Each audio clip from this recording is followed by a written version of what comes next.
Thank you to each of you. Chairman Carr, let's start with free speech.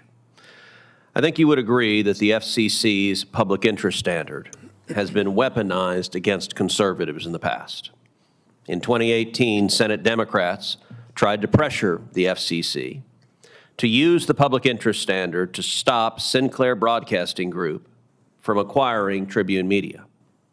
In 2023, leftists sought to stop a routine renewal of a Fox-owned broadcast station over complaints about 2020 election coverage. Do you agree that that was wrong? Yes, Senator, I agree. And those are cases, in fact, where rather than following FCC precedent, the agency broke from it and did so in a weaponized way. Now, another area of agreement between you and I is that Jimmy Kimmel is angry, overtly partisan, and profoundly unfunny. That, sadly, is true for most late-night comedians today who seem to have been collectively broken by President Trump's election. Jimmy's remarks about Charlie Kirk were tasteless, and ABC and its affiliates would have been fully within their rights to fire him or simply to no longer air his program. That was their choice. But what government cannot do is force private entities to take actions that the government cannot take directly. Government officials threatening adverse consequences for disfavored content is an unconstitutional coercion that chills protected speech. This is why it was so insidious how the Biden administration jawboned social media into shutting down conservatives online over accurate information on COVID or voter fraud. My Democrat colleagues were persistently silent over that scandal, but I welcome them now having discovered the First Amendment in the Bill of Rights. Democrat or Republican, we cannot have the government arbitrating truth or opinion. Mr. Chairman, my question is this. So long as there is a public interest standard, shouldn't it be understood to encompass robust First Amendment protections to ensure that the FCC cannot use it to chill speech? Yes, Senator, I agree with you there. And I think the examples you laid out of weaponization during the Biden years are perfect examples. The Fox case you mentioned was a renewal for a broadcast TV license, and petitioners sought to have the FCC not renew it based on content that aired on a separate cable channel. In the cable context, it's entirely different. There's no license, there's no public interest standard. So first and foremost, we have to make sure the FCC is hewing to precedent. Similarly, we saw Democrats in Congress write letters to cable companies, pressuring them to drop Fox News, OAN, and Newsmax because they disagreed with the political perspectives of those cable channels. And there, again, it was cable. No broadcast license, no public interest standard. So the FCC has to write within the four corners of our precedents to be consistent with the Communications Act and the First Amendment concerns as well.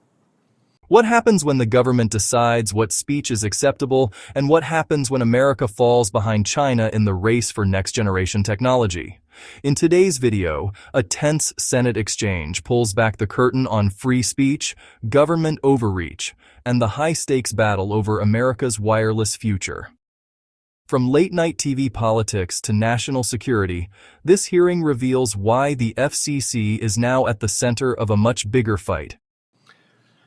All right, let's shift to spectrum. One of the biggest economic and national security wins in the Working Families Tax Cut Act was restoring the FCC's auction authority and creating the largest spectrum pipeline, 800 megahertz of spectrum, in U.S. history. It won't just bring faster and cheaper wireless to consumers, but it will keep the United States competitive in the global 6G race against communist China. I'm encouraged that the FCC has already begun the process of freeing up potentially as much as 180 megahertz of C-band spectrum. Chairman Carr, is the Commission on track to meet the law's spectrum deadlines and to fully deliver on the bill's obligations? Yes, Senator. And again, thank you to you for restoring the FCC's auction authority. We had fallen into a deep spectrum malaise during the Biden years. We were losing our leadership position. Right now, we're very actively working with our partners across government, Department of Transportation, FAA, NTIA, and we're all aligned to deliver on the statutory deadline of July 2027 for that auction. And what will the benefits to consumers be of 800 megahertz of spectrum being made available for auction for the private sector? First of all, this will allow us to catch back up to China. When President Trump left at the end of his Trump 45 administration, we had leapfrogged China and were set up in a very good position. But then we didn't move forward with any new spectrum bands, and China moved ahead. So this is important for national security, but also for prices for consumers. The data shows when we free up more spectrum, we can allow providers, for instance, to compete for in-home broadband. And when they do that with fixed wireless, we've seen that cable modem prices drop by 37% where they used to have a monopoly. So it's good for our economy, for innovation, and for prices for consumers as well. Commissioner Trusty, how does the spectrum auction pipeline and the Working Families Tax Cut help position the United States for success at the 2027 World Radio Conference? Yes, thank you so much for the question, Senator, and thank you again for your leadership in restoring the FCC's General Spectrum Auction Authority and creating this long-term spectrum pipeline. I think these spectrum provisions are foundational to developing a unified strategy going into the next World Radio Communications Conference, where we can focus on key U.S. interests. We can work with our international allies in advance to preempt those who are seeking to undermine U.S. interests at the conference in Shanghai, China. In 2023, at the last World Radio Communications Conference, we didn't have this kind of legislative backing or support. We didn't have auction authority. We didn't have a long-term spectrum pipeline, and so we were sidelined on very important conversations. Now that we have this authority, thanks to your leadership, we can constructively and meaningfully engage in these conversations that I think position us better to come out of this conference with wins that are essential for our economic and national security and global leadership in next-generation communications technologies. Terrific. Thank you. Ranking Member Cantwell. If you enjoyed this breakdown, don't forget to like, comment, and hit the subscribe button for more political insight.